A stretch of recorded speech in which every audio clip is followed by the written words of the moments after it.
Today we're privileged to have Michael Flowers. Don't take that seat. That's my seat. Gee, okay. Today we're privileged to have Michael Flowers speak to us on the title, Singing and Staging the Songs of Stephen Sondheim, A Journey into the Mind of America's Greatest Musical Theater Composer and Lyricist. Michael came to us in 1984 with a BFA from Arkansas State University and a JFA from the University of Mississippi. Michael specializes in the areas of acting, stage combat, and musical theater, and directs 2 productions each year in the theater season. He is the 2003-2004 recipient of the Richelieu McWilliams Faculty Scholarship Award, and during his recent sabbatical he studied 2 of Sondheim's musicals, Merrily We Roll Along and Marry Me a Little, both of which were presented during the 2007-2008 school year. In fact, in the performance Marry Me a Little, Professor Flowers, served as one of the 2 actors. Please join me in welcoming Michael.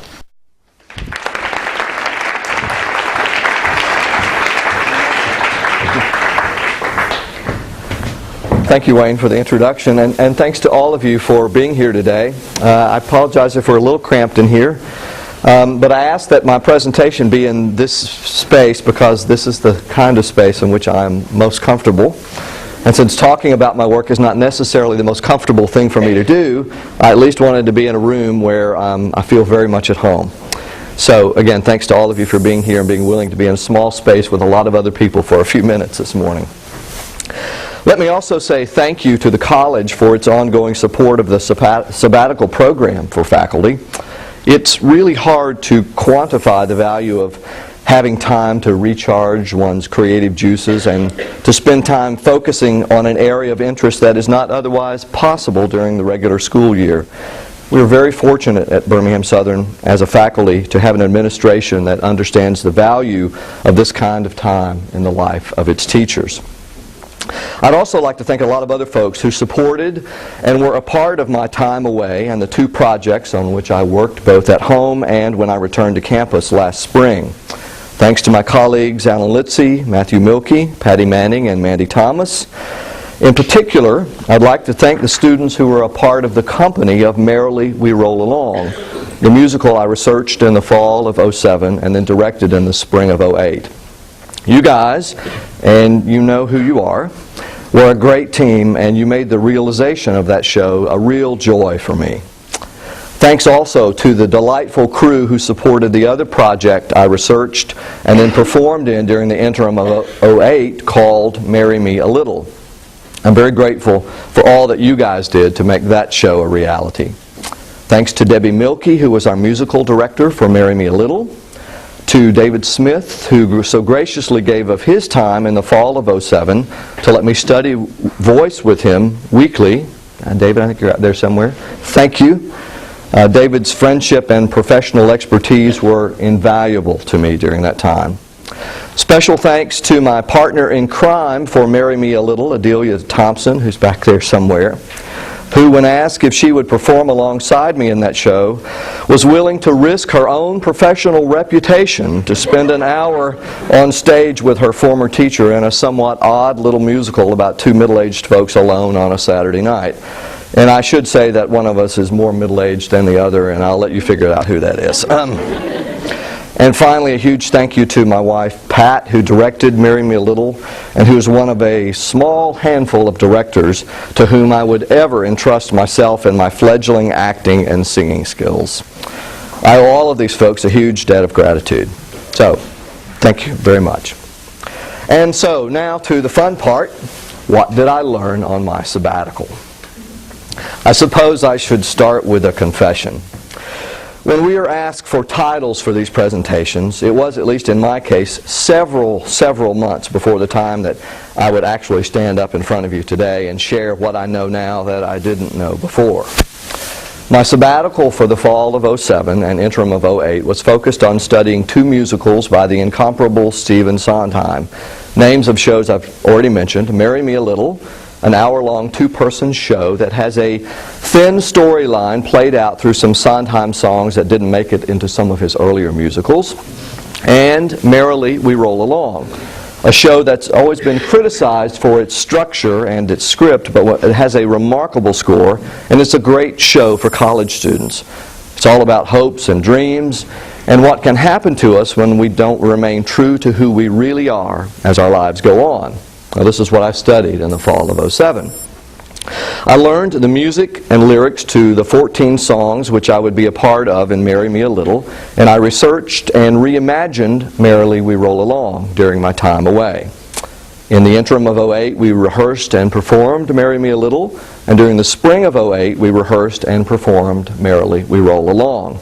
And so it was very clear to me when I was asked for a title for this presentation many months ago that I would share all I had learned about my ongoing interest in composer and lyricist Stephen Sondheim.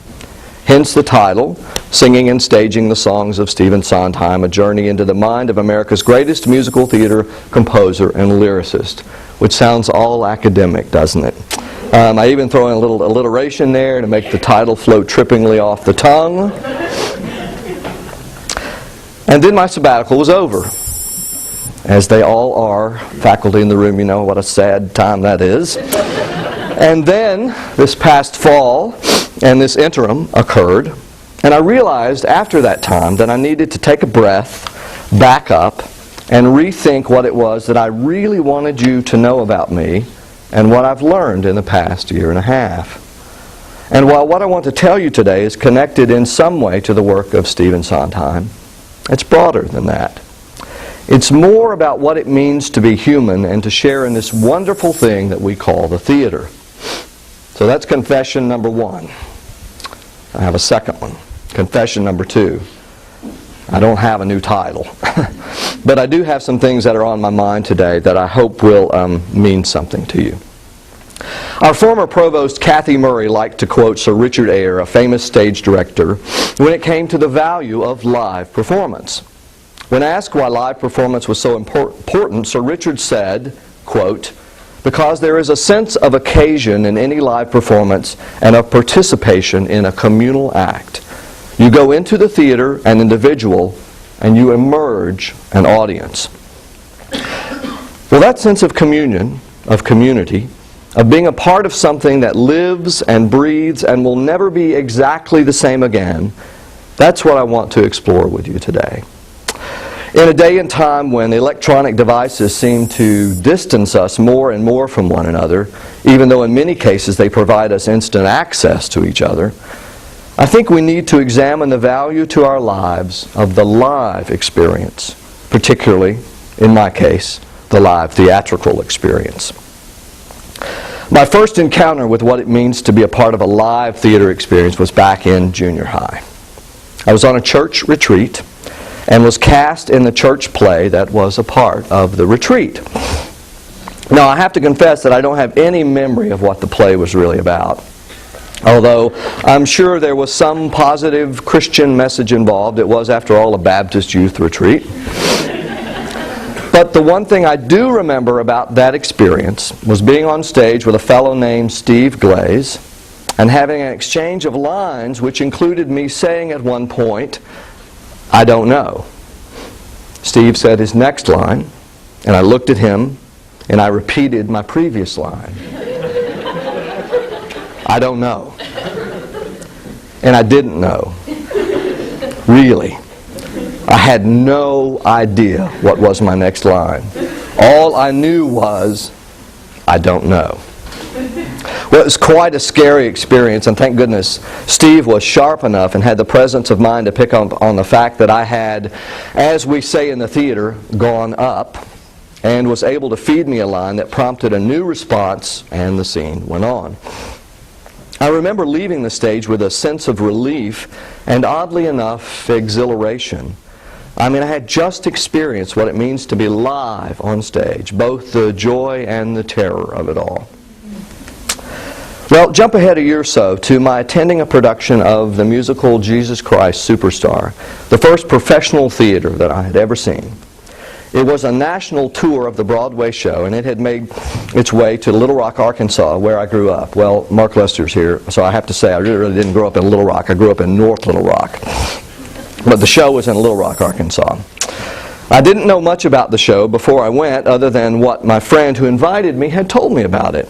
His parents were fairly hip folks, and they knew about things like Broadway tours and such. Those kinds of things were not the subject of dinner time conversation at my house. So I knew that it was the story of the last week in the life of Christ, and that it was set to rock and roll music, which I liked a lot, so I thought this could be interesting. Again, I don't recall everything about the show, but there's one part of it that I remember vividly to this day, and it was an early experience for me of the power of live theater. I don't know how many of you have ever seen Jesus Christ Superstar, or have perhaps listened to a recording of it.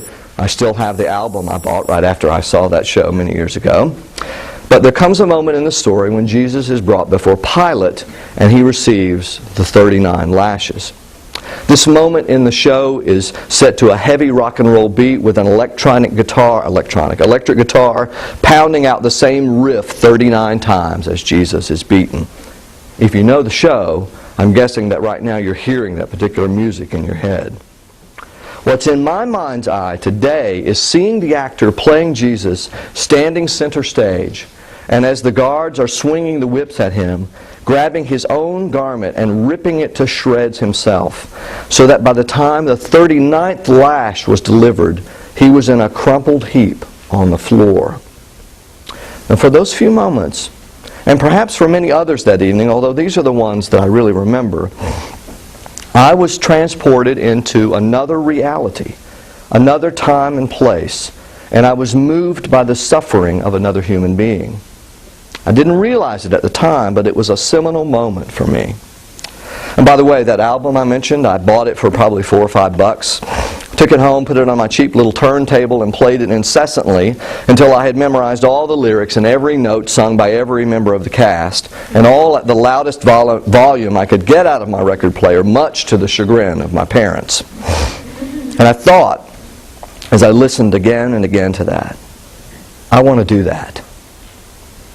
I want to be a part of something that takes audiences away and causes them to empathize with the life of another human being. Many years later, I would come to understand that this is what the theater does best.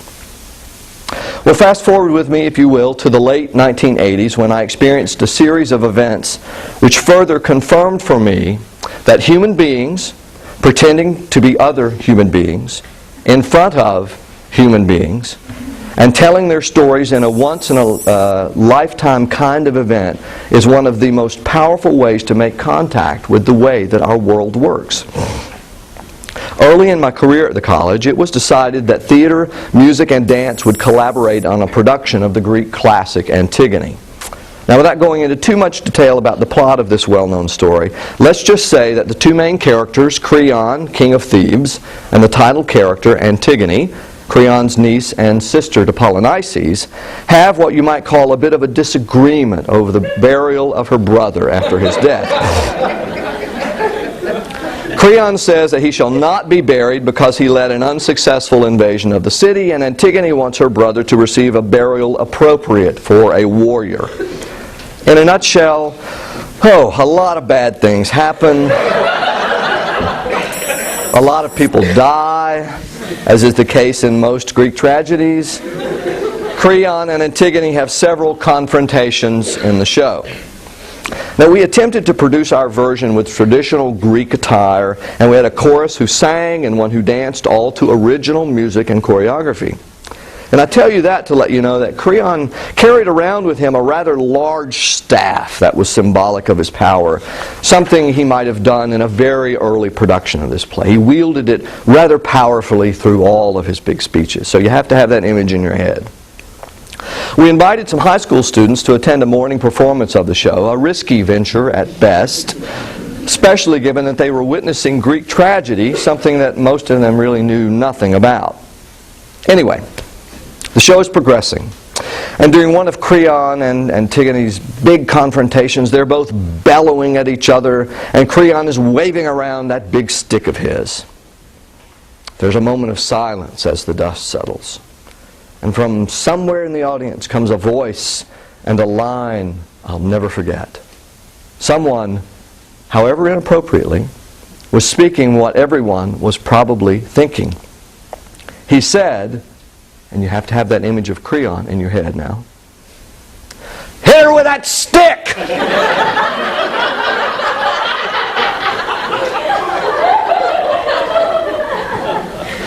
Well, as you can imagine, the crowd fell apart, and the actors had to work very hard to stay in character and to move on with the play. But what a rich moment. This student was so engaged in what was happening between the actors on stage that he just couldn't help himself, and he had to respond.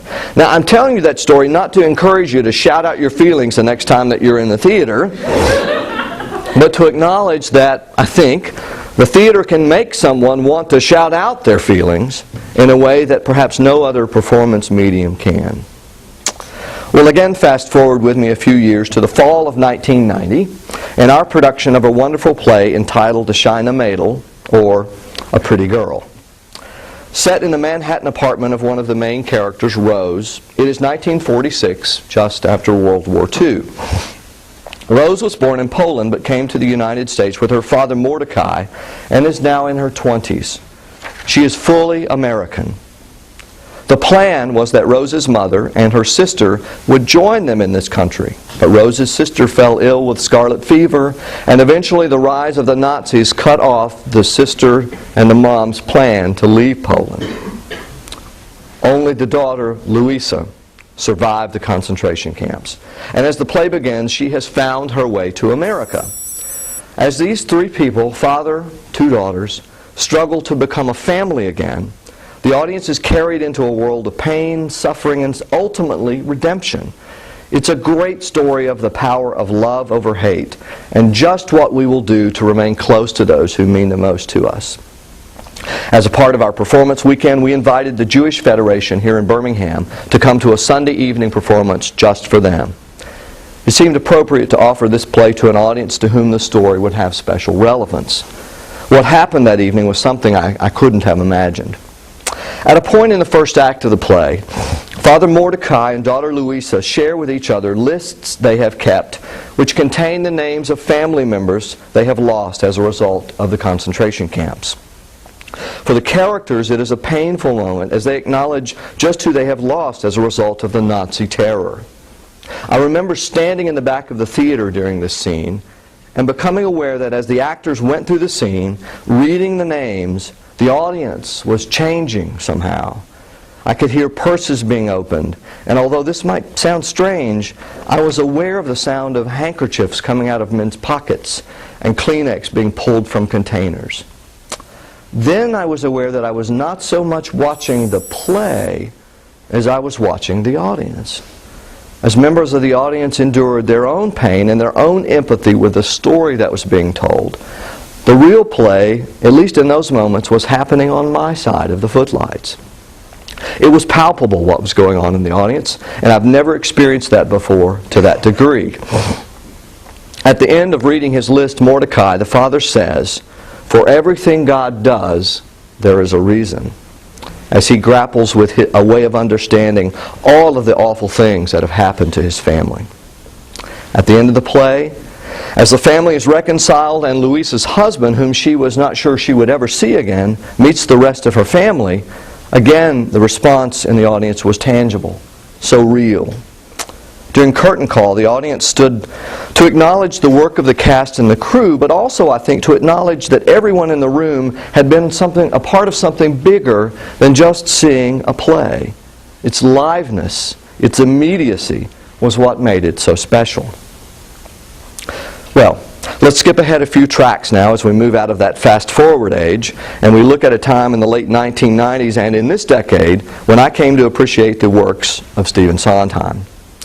Since 1999, here at the college, we have performed several Sondheim shows, including Passion, A Funny Thing Happened on the Way to the Forum, Into the Woods, Company, Sweeney Todd, and two shows I'll talk more about in a bit that were the focus of my sabbatical and ones I've already mentioned this morning, Marry Me a Little and Merrily We Roll Along, and then just this past fall, West Side Story, for which Sondheim wrote the lyrics.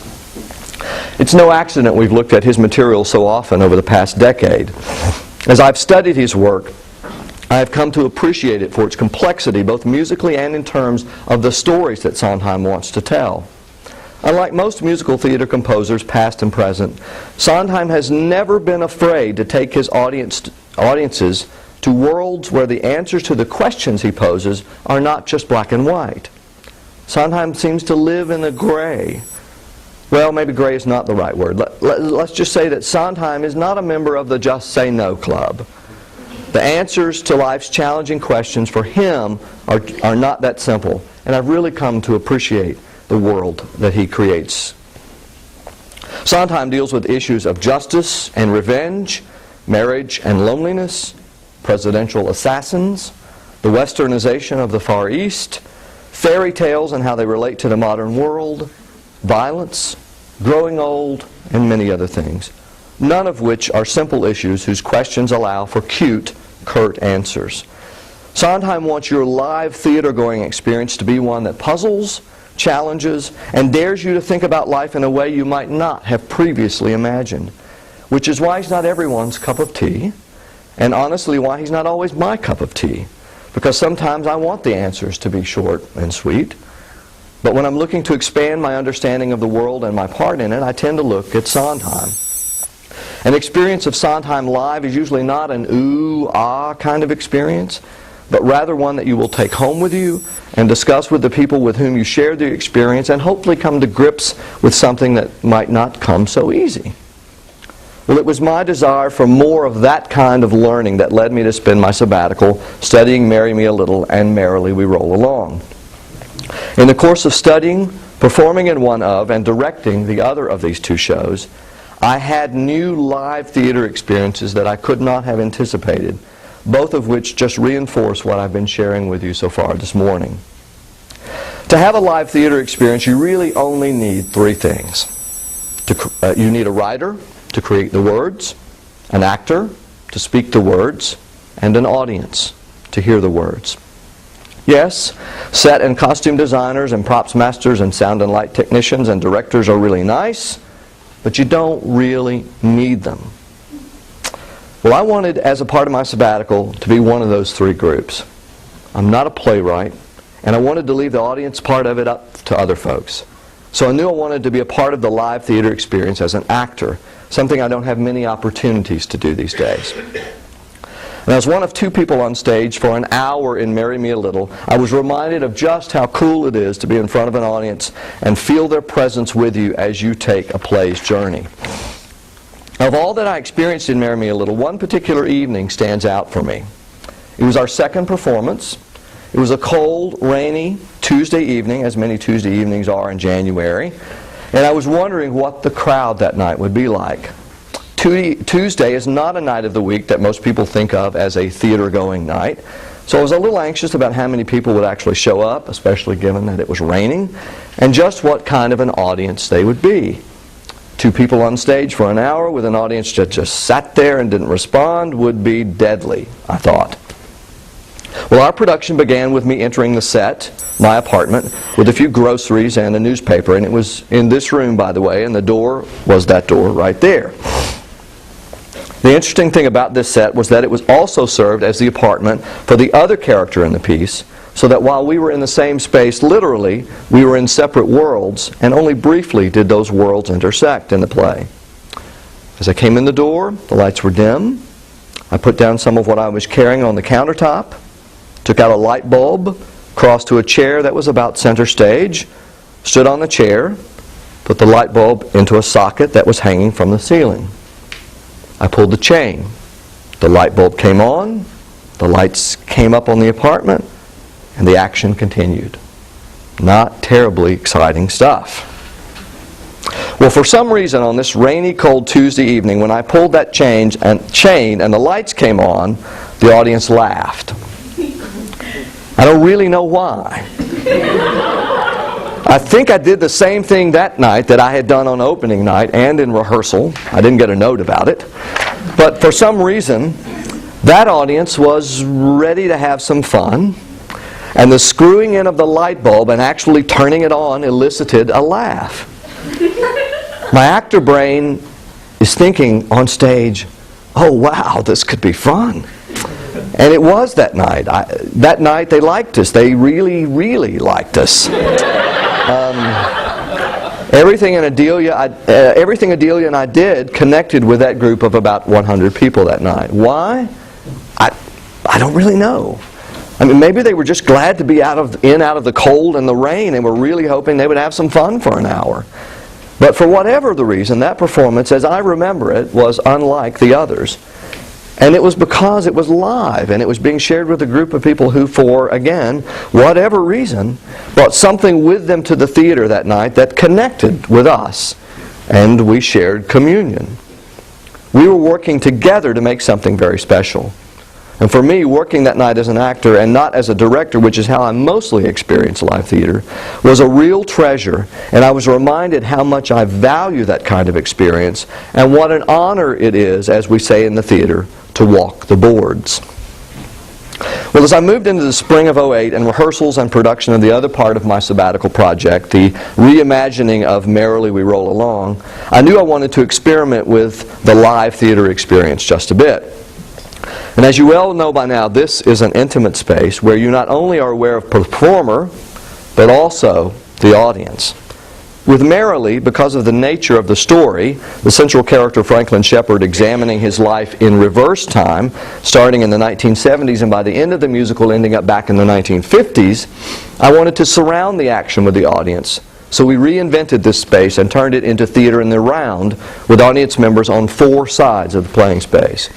Now, for this show, which is typically done as a large Broadway-style musical, I wanted to strip it down to the basics: the actor, a handful of props and costumes, a few black cubes, and just a keyboard, not an orchestra or a band. Well, that keyboard we'll talk about in just a minute. I was hoping that the audience surrounding the action in such a small space would make the story of Franklin Shepard's examination of the hopes and dreams of his life a story that everyone who saw the play would recognize in some way as their own story. I hoped that the intimacy and immediacy of that live theater experience would drive home more clearly the musical's point. I hope that's what we did last April when we performed the show for 6 audiences. And then there was a night when the keyboard stopped working. We were using an electronic keyboard that was plugged into an amp and speakers that regulated the way that the accompaniment was heard by the actors in the audience, something we've done many times in this space in the past quite successfully. Well, for whatever reason, I seem to be using that phrase a lot, for whatever reason, on one night of the production, the keyboard decided to stop working.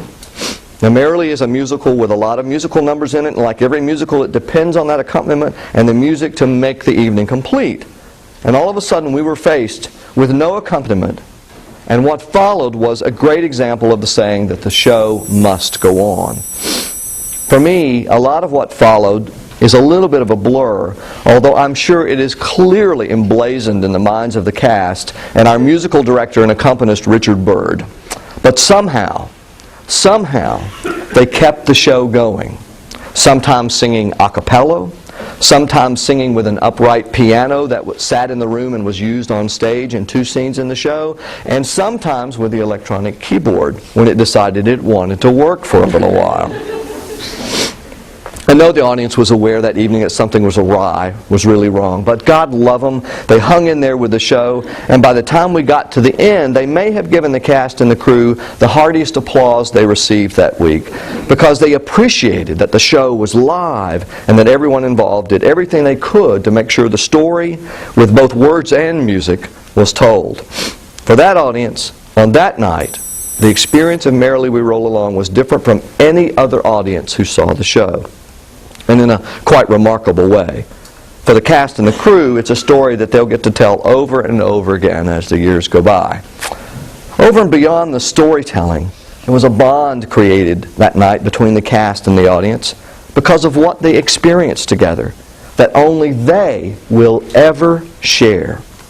Which is true, of course, for every live theater experience, whether it's the keyboard going out, or the hankies coming out, or the wonderfully inappropriate voice from the audience shouting out. It is the essence of communion. All of which brings me to my most recent experience in the theater, our performance this past January of Tim Robbins' play, Dead Man Walking. If you did not see our production, or have not seen the 1995 film of the same name, or have not read Helen Prejean's book on which the play and the film are based, Dead Man Walking tells the story of a nun, Sister Helen, and her journey into the dark and often mysterious world of the death penalty and its controversial inclusion in our justice system. Helen's book tells of her connection to 2 death row inmates, her coming to grips with their horrible crimes, and then her experience of being their spiritual advisor and walking with them the paths to their deaths at the hand of the state of Louisiana. In the play, and the film and the play, the 2 inmates are condensed into one person, Matthew Poncelet, and we follow Helen and Matt as they walk to his death together. The play does a great job, I think, of telling all sides of this tough story as we get to know Helen, Matt, the victims of his violence, and the families of the victims as they suffer the unimaginable, the loss of their children to unthinkable violence. At the end of the play, Matt is executed, and Helen ponders the violence of our culture and what good can come out of murdering someone who has murdered someone to show that murder is wrong. The final scene is Helen meeting a father of one of the victims as he seeks to forgive the man who murdered his son and move on with his life. It was a powerful experience for all of us, and I believe all of us had to ask ourselves tough questions about just how we think the world really works. What is grace? Just how amazing do we believe it to be? What is forgiveness? To whom is redemption available? Well, with a fabulous and totally committed cast and crew, I believe we were able to deliver a production that caused audiences to have to react, and then think, and then ponder. There were tears, silence. The applause at the end of each performance was enthusiastic, but muted with the weight of what everyone had just witnessed.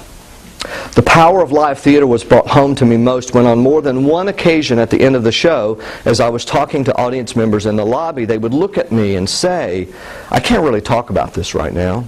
I need some time to process what I've experienced. I'll talk to you later."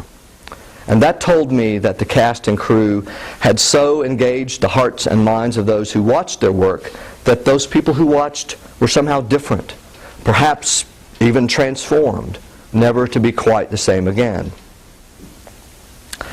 I so believe in the passion and the power of live theater to make us different, to make us laugh, to make us cry, to lead us to more of an understanding of what it means to be human, to come to grips with our mortality, to illuminate for us that there are things at work in the universe that we don't fully understand but are faced with every day. And in the end, hopefully to cause us to relish every breath, every precious day we wake up in the morning. The theater is a mirror that, when held up to us, can remind us all that we are in this together, and ultimately we are more alike than we are different. In his book, The Empty Space, director Peter Brook sums it up beautifully when he writes this: "When a performance is over, what remains? Fun can be forgotten, but powerful emotion also disappears, and good arguments lose their threads. When emotion and argument are harnessed to a wish from the audience to see more clearly into itself, then something in the mind burns. The event scorches onto the memory an outline, a taste, a trace, a smell, a picture. It is the play's central image that remains, its silhouette. And if the elements are rightly blended, this silhouette will be its meaning. This shape will be the essence of what it has to say. When years later I think of a striking theatrical experience, I find a kernel engraved on my memory. 2 tramps under a tree, an old woman dragging a cart, a sergeant dancing, 3 people on a sofa in hell, or occasionally a trace deeper than any imagery. I haven't a hope of remembering the things precisely, but from the kernel I can reconstruct a set of meanings. Then a purpose will have been served. A few hours could amend my thinking for life." The famous actor Laurence Olivier once said, "I don't know what is better than the work that is given to the actor, to teach the human heart the knowledge of itself." This is the work of the theater. And as we play, as we offer all that our imaginations can muster in order to get at the truth of someone's story, and thereby create an unforgettable experience for everyone involved, we recognize that our work is incomplete without you. It's only when we ignite our imaginations together that something truly beautiful happens. All of our hearts, minds, and souls living and breathing together in a singular moment in time and experiencing all that it means to be human. The good, the bad, the joy, the sorrow, the struggles. Makes live theater the wondrous experience it is meant to be. Thank you.